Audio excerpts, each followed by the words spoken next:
अगर आपकी डिलीवरी में भी 15 से 25 दिन का समय बचा है तो इस समय को आप कैसे उपयोग में ला सकते हैं ताकि आपकी नॉर्मल डिलीवरी के चांस बढ़ें, आपकी डिलीवरी में कम समय, कम दर्द हो, साथ ही बच्चा और माँ दोनों ही स्वस्थ हों।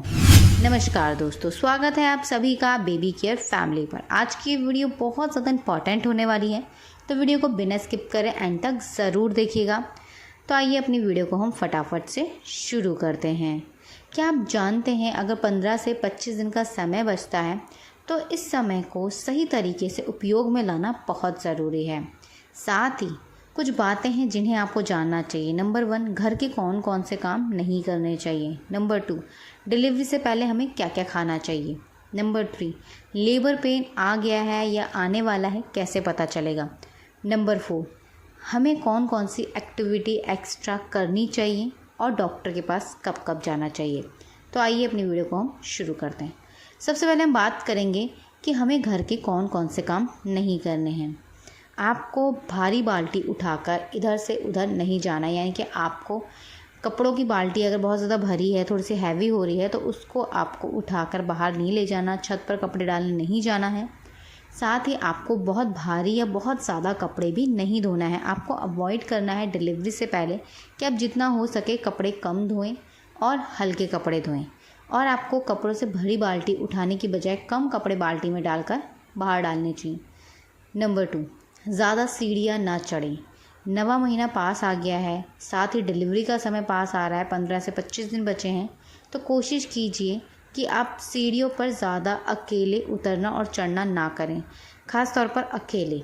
जी हाँ, अकेले अगर आप चढ़ते हैं, उतरते हैं और हो सकता है नवा महीना चल रहा है या कोई चीज़ हो जाए या कोई आपको लेबर पेन के सिम्टम्स आ जाएं, तो इसीलिए सीढ़ियों पे चढ़ते वक्त आपके साथ कोई ना कोई ज़रूर होना चाहिए। नंबर 3, आपको आटा गूंदना भी अवॉइड करना चाहिए। बहुत ज़्यादा आटा गूंदना या आटा गूंदते हुए जो प्रेशर होता है उसकी वजह से आपके शिशु गर्भनाल को फंसा सकता है। साथ ही आपके पेट में दर्द हो सकता है या कोई और कॉम्प्लिकेशंस पैदा हो सकते हैं। तो बहुत ज़्यादा आटा गूंदना आप अवॉइड कीजिए। कोशिश कीजिए कि हल्के हाथों से आटा लगाइए, ज़्यादा आटा गूंदते वक्त ज़ोर ना लगाएं। नंबर 4, किसी भी चीज़ के नीचे झुककर सफाई करना भी आपको अवॉइड करना चाहिए। किसी बेड के नीचे सफाई करना या किसी रैक के नीचे सफाई करना या किसी चीज़ के ऊपर चढ़कर सफाई करना, ये सारी ही चीज़ें आपको अवॉइड करना चाहिए। झुकते हैं जब आप, तो इससे आपके बेबी पर बहुत ज़्यादा प्रेशर पड़ता है, जिससे आपको और बेबी को नुकसान हो सकता है। तो आपको इस चीज़ को अवॉइड करना है। साथ ही आपको किसी चीज़ के ऊपर चढ़कर पंखे की सफाई या किसी और चीज़ की सफाई करना भी अवॉइड करना चाहिए। लास्ट के समय आप जितना ज़्यादा सावधानी बरतते हैं उतना ही आपके लिए और आपके शिशु के लिए सुरक्षित होता है। इसी के साथ आप घर के कौन कौन से काम कर सकते हैं। आप घर पर बैठकर झाड़ू लगा सकते हैं, मगर आपको झाड़ू भी बहुत ज़्यादा नहीं लगाना, थोड़ा ही लगाना है, जिसको आपको बैठ के लगाना है, ताकि जब आप बैठ कर झाड़ू लगाते हैं तो इसको डक वॉक कहते हैं, जो आपकी डिलीवरी के समय आपकी हेल्प भी करती है। तो आपको बैठ कर झाड़ू लगाना है, पर ये नहीं कि आप 10 मिनट हो गए, 15 मिनट हो गए आप झाड़ू ही लगाने में, तो बहुत अधिक झाड़ू भी नहीं लगाना। पोछा आपको वाइपर से मारना चाहिए। कोशिश करनी चाहिए हाथ से ना मारें, क्योंकि जब ज़्यादा झुकेंगे आप पोछा मारने के लिए तो इससे भी पेट पर आपके प्रेशर पड़ेगा। तो आप झाड़ू लगा सकते हैं और पोछा वाइपर से लगा सकते हैं। ज़्यादा भी आपको बहुत देर तक खड़े नहीं होना या बहुत देर तक बैठे नहीं रहना। खाना पकाने गए हैं तो इसका मतलब ये नहीं कि आप 10 से 20 मिनट, 25 मिनट या आधे घंटे से खड़े हैं, आपके पैरों में दर्द हो रहा है, आपके पेट में दर्द हो रहा है, आपको बहुत अजीब सा महसूस हो रहा है, बेचैनी हो रही है, तो आपको कोशिश करनी है कि आपको बहुत अधिक देर तक कोई भी एक पोजीशन पर नहीं बैठे रहना है, नहीं खड़े रहना है, या ही लेटे रहना है। अब इसके साथ बात करते हैं कि आपको कितने घंटे की नींद देनी चाहिए। एक गर्भवती महिला का जब आखिरी समय चलता है, यानी कि नवा महीना चल रहा होता है, तब उनको ध्यान रखना चाहिए कि उनकी नींद भी प्रॉपर तरीके से पूरी हो। वो रात को सोने के साथ साथ दिन में 2 घंटे ज़रूर सोए, जिससे आपकी थकान उतर जाए, आपको चिड़चिड़ापन ना हो और आपको आराम भी मिले। इसी के साथ जब आप सोते हैं तो कोशिश कीजिए कि आप उल्टे हाथ की तरफ ही सोएं। ऐसा करने से बच्चे तक ऑक्सीजन सही मात्रा में पहुंचती है, आपका खाना अच्छे से डाइजेस्ट होता है और आपका ब्लड सर्कुलेशन भी अच्छे से फ्लो करता है।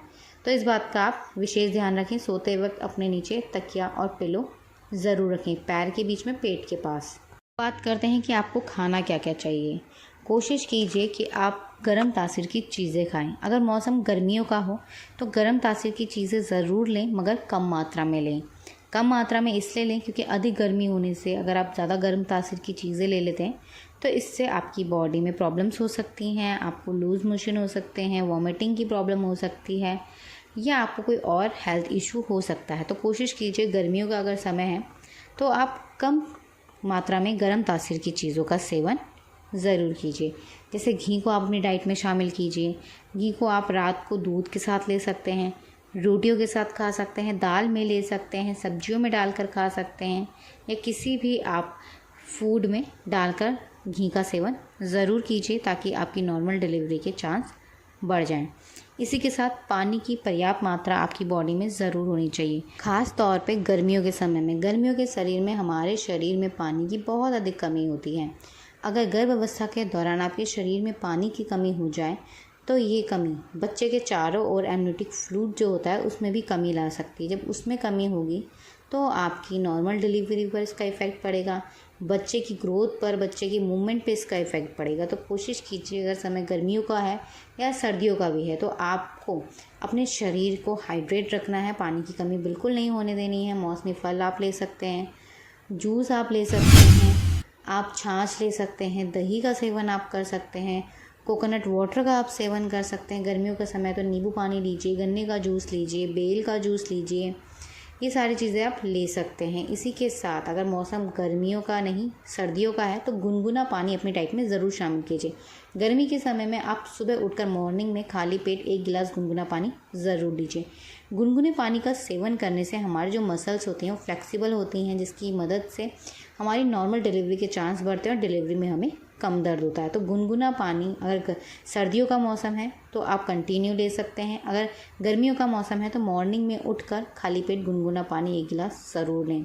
कोशिश करें रात को सोते वक्त गुनगुने पानी से अगर आप नहाते हैं तो इससे भी आपकी नॉर्मल डिलीवरी के चांस बढ़ते हैं।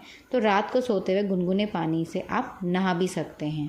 इसी के साथ आपको ध्यान रखना चाहिए कि आपके शरीर में खून की कमी ना हो, आपका जो हीमोग्लोबिन लेवल है वो कम ना हो। इसके लिए आप चुकंदर अपनी डाइट में शामिल कीजिए, खजूर को अपनी डाइट में शामिल कीजिए, आप अनार को अपनी डाइट में शामिल कीजिए, दालें लीजिए, कुछ ऐसी चीज़ें जिनमें आयरन की अच्छी मात्रा हो उनको अपनी डाइट में शामिल कीजिए। हरे पत्तेदार सब्जियां, हरे रंग की सब्जियां, इन सभी को अपनी डाइट में ज़रूर शामिल करें।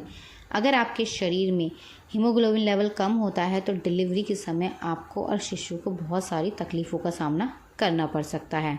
अब बात करते हैं कि डॉक्टर के पास आपको कब जाना चाहिए। 9वां महीना शुरू होने पे डॉक्टर के पास विज़िट ज़रूर कीजिए, अपनी ज़रूरी जांचें करवाइए, साथ ही अल्ट्रासाउंड कराइए। अल्ट्रासाउंड की मदद से पता चलेगा कि बच्चे ने हेड डाउन पोजीशन ली है या नहीं ली है। बच्चा अगर हेड डाउन पोजीशन ले लेता है तो ये एक साइन होता है जो बताता है कि डिलीवरी में अब बहुत ही कम समय बचा है और डिलीवरी 5 से 6 दिन या 10 दिन के अंदर कभी भी हो सकती है। इसी के साथ आप अपनी जांचें कराइए जिसमें हीमोग्लोबिन लेवल चेक होगा, आपके बच्चे का वज़न चेक हो, आपका वेट चेक हो, आपका बीपी चेक हो, आपका शुगर लेवल चेक हो। ये सारी चीज़ें आप जब आपकी चेक होती हैं तो डॉक्टर्स आपको बताते हैं कि सारी चीज़ें नॉर्मल हैं या नहीं हैं। अगर कोई चीज़ की प्रॉब्लम है तो डॉक्टर उसके लिए आपको सही सलाह भी देते हैं। इसी के साथ लास्ट समय पे ज़्यादा डरिए मत, घबराइए नहीं। बैग आपका रेडी होना चाहिए। बच्चे को कैसे देखना है आने के बाद, डिलीवरी के बाद क्या क्या चीज़ें करनी चाहिए, इसकी जानकारी भी आपको पहले से होनी चाहिए। लेबर पेन्स की जानकारी आप रखिए कि लेबर पेन्स कब आते हैं, कैसे लेबर पेन्स होते हैं और लेबर पेन्स आने पर आपको क्या चीज़ें करनी चाहिए। सबसे ज़रूरी और इम्पॉर्टेंट चीज़, आपको डरना नहीं है, घबराना नहीं है, शांत रहना है। जितना आप डरते हैं, घबराते हैं, उससे आपकी नॉर्मल डिलीवरी के चांस कम होते हैं। इससे जुड़े कोई भी सवाल या सुझाव हो तो कमेंट करके हमें ज़रूर लिखिएगा।